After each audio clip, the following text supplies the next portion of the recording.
Welcome to our channel. Today we how to activate Food Network app on Roku. Quick fix step by step clearly. To activate the Food Network app on Roku, start by launching your Roku device. Connect your Roku to the internet if you haven't done so already. Using your Roku remote, navigate to the home screen. Scroll down to the streaming channels option and select it.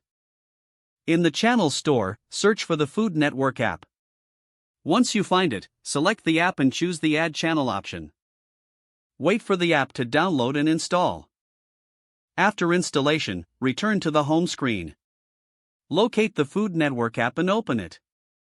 Once the app is open, take note of the activation code displayed on your screen. Now, grab your smartphone or computer and visit foodnetwork.com/activate. Enter the activation code you noted from the Roku app.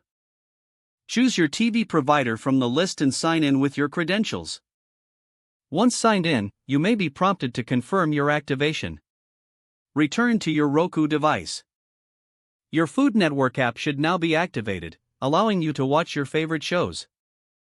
If the page does not load, refresh the browser or try again in a private or incognito window.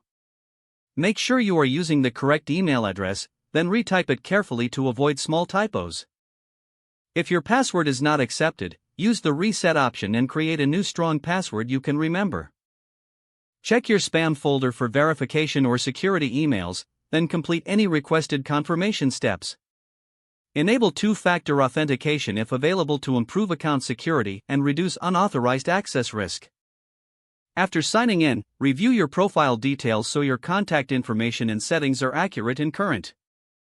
If you see an error message, note it down and try again after restarting your device and internet connection. Log out when you finish, especially on shared devices, to keep your account and payment information secure. If the page does not load, refresh the browser or try again in a private or incognito window. Make sure you are using the correct email address, then retype it carefully to avoid small typos. If your password is not accepted, use the reset option and create a new strong password you can remember. Check your spam folder for verification or security emails, then complete any requested confirmation steps. Don't forget to like this video and subscribe to our channel for more step-by-step tech guides.